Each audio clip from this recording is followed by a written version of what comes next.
جب سچائی سوال بن جائے، جب دلیل انصاف سے بڑھ کر ہو جائے، اور جب الفاظ حقیقت کو قید کر لیں، تب جنم لیتا ہے ایک ایسا فلسفہ جسے تاریخ سوفسطائیت کے نام سے جانتی ہے۔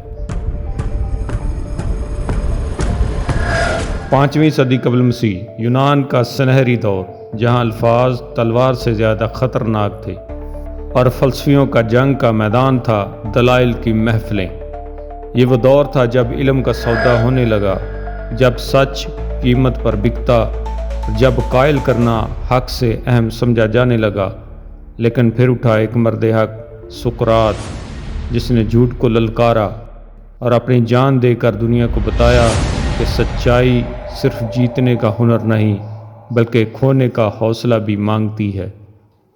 یہ کہانی ہے علم اور چالاکی کی، حق اور دلیل کی، سوفسطائیت اور اس کی مخالفت کی، آج کی دنیا پر اس کے اثرات کی۔ تیار ہو جائیے، ہم لے کر آ رہے ہیں وہ فکری جنگ جس نے انسان کے سوچنے کے انداز کو ہمیشہ کے لیے بدل دیا۔ سوفسطائیت، سچائی کا سودا یا فکری آزادی، ایک فیصلہ جو آپ کو خود کرنا ہے۔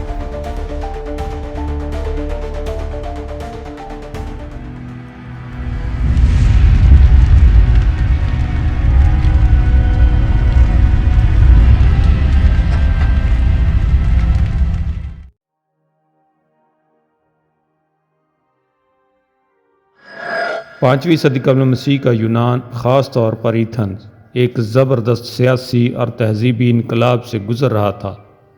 بادشاہت اور اشرافیہ کے پرانے نظام کمزور ہو چکے تھے اور ان کی جگہ جمہوری نظام نے لے لی تھی، جہاں عوامی خطابت، مناظرے اور عدالتوں میں دلیل سے بات منوانے کی اہمیت بڑھ گئی تھی۔ اب حکومت کا حصہ بننے کے لیے تلوار نہیں بلکہ زبان، عقل اور دلیل کی ضرورت تھی۔ اس لیے ایسے اساتذہ کی ضرورت محسوس ہوئی جو نوجوانوں کو قائل کرنے، مناظرہ کرنے اور بحث جیتنے کے فن میں ماہر بنا سکیں۔ یہی وہ موقع تھا جب سوفسطائی استاد میدان میں آئے۔ سوفسطائیت ایک قدیم یونانی فکری مکتبہ فکر ہے جو خاص طور پر 5ویں صدی قبل مسیح میں ایتھنز کے شہری ریاسی نظام میں ابھرا۔ اس فلسفے کی بنیاد ایسے اساتذہ اور مفکرین نے رکھی جو خود کو سوفسطائی یعنی دانشور یا حکمت کے استاد کہلواتے تھے۔ سوفسطائی دراصل تعلیم یافتہ اور فصاحت و بلاغت میں ماہر افراد تھے جو عوامی مجالس، عدالتوں اور جمہوری مباحثوں میں قائل کرنے کی فنکاری سکھاتے تھے۔ وہ پیسے کے عوض تعلیم دیتے اور اپنے شاگردوں کو دلائل کے ذریعے دوسروں پر برتری حاصل کرنے کے گر سکھاتے۔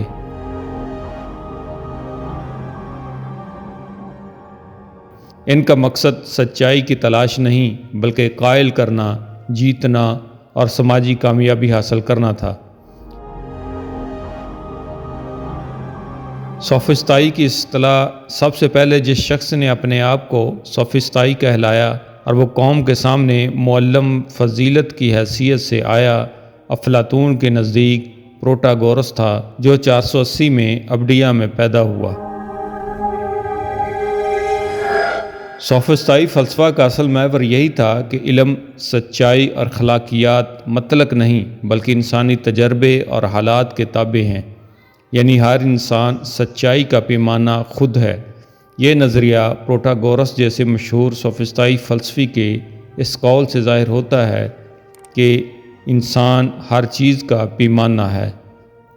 اس قول کا مطلب یہ ہے کہ کوئی چیز اچھی ہے یا بری، سچی ہے یا جھوٹی، اس کا انحصار انسان کی رائے، حس اور سیاق و سباق پر ہوتا ہے۔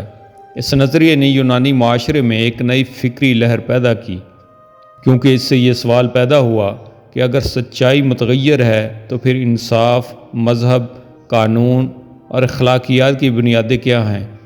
اسی فلسفے کو آگے بڑھاتے ہوئے گورگیاس نے یہ دعویٰ کیا کہ کچھ بھی وجود نہیں رکھتا، اگر کچھ ہے بھی تو وہ ناقابل فہم ہے، اور اگر قابل فہم ہے تو وہ ناقابل ابلاغ ہے۔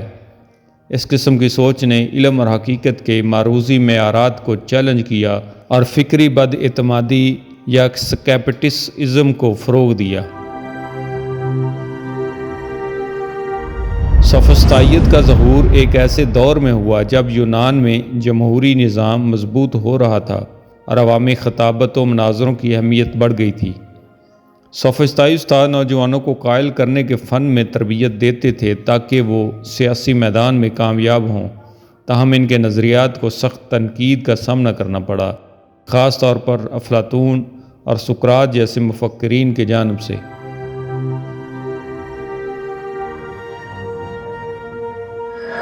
سقراط کا ماننا تھا کہ سچائی اور اخلاقیات کے مطلق اصول موجود ہیں اور انسان کی ذمہ داری ہے کہ وہ غور و فکر اور مکالمے کے ذریعے ان کا ادراک کرے۔ سقراط نے سوفسطائیوں پر الزام لگایا کہ وہ علم کی جگہ محض چالاکی، لفظی گیمز اور دھوکہ دہی کو فروغ دے رہے ہیں۔ وہ یہ سمجھتے تھے کہ سچائی کو کسی بھی وقت کے حالات یا انسان کی رائے پر منحصر نہیں ہونا چاہیے، بلکہ اس کی تلاش انسان کا اصل مقصد ہونا چاہیے۔ افلاطون نے اپنی تحریروں میں سوفسطائیوں کو خاص طور پر نشانہ بنایا اور ان کے طرز فکر کو فکری انحطاط قرار دیا۔ اس کے مشہور مکالمے جیسے گورگیاس اور پروٹاگورس میں افلاطون نے سوفسطائیوں کو سقراط کے مقابل کھڑا کیا اور ان کے دلائل کو غلط ثابت کرنے کی کوشش کی۔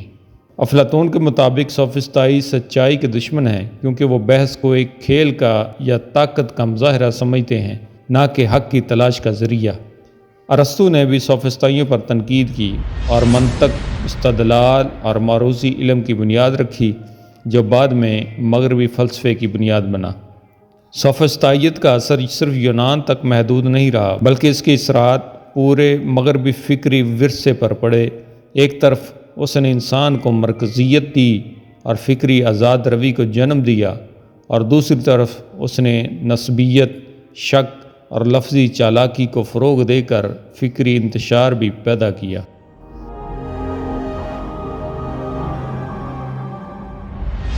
یورپ میں نشاط ثانیہ اور بعد ازاں روشن خیالی کے دور میں سوفسطائی طرز فکر کی بازگشت سنائی دی، جہاں فرد کو علم و فہم کا پیمانہ قرار دیا گیا۔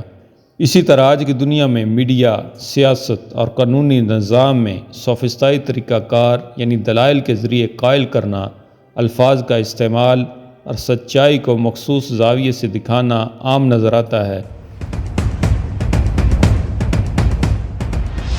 مابعد جدیدیت میں بھی سوفسطائی فلسفے کی جھلک ملتی ہے، جہاں یہ مانا جاتا ہے کہ سچائی مطلق نہیں بلکہ ہر فرد یا معاشرے کی تعمیر کرتا ہے۔ البتہ اس کے ساتھ یہ سوال بھی زندہ رہتا ہے کہ اگر ہر چیز نسبتی ہے تو پھر انصاف، قانون اور انسانی وقار کی بنیادیں کیسے قائم کی جائیں؟ یہ وہ سوال ہے جو آج بھی فلسفے، اخلاقیات اور سماجی علوم میں زندہ ہے۔ اس طرح سوفسطائیت نہ صرف قدیم یونان کا ایک فکری رجحان تھی، بلکہ اس نے انسانی فکر کی بنیادوں کو چیلنج کر کے ایک ایسا باب کھولا جو آج تک بند نہیں ہوا۔ سقراط، افلاطون اور ارسطو کی مخالفت کے باوجود سوفسطائیت نے دنیا کو یہ سکھایا کہ سوال کرنا، شک کرنا اور دلیل دینا فکری آزادی کی علامت ہے۔ اگرچہ اس آزادی کو کس حد تک استعمال کیا جائے، یہ سوال آج بھی قائم ہے۔ سوفسطائیت کے اثرات ادب، سیاست، صحافت اور قانون میں واضح نظر آتے ہیں، جہاں سچائی اکثر قائل کرنے والے کی مہارت پر منحصر ہو جاتی ہے، نہ کہ اس کے حقیقی وجود پر۔ اس مکتبہ فکر کی یہی اہمیت ہے کہ اس نے علم، سچائی اور اخلاقیات کے وہ بنیادی سوالات اٹھائے جن کا جواب دینا آج بھی انسان کے لیے ایک مسلسل فکری سفر ہے۔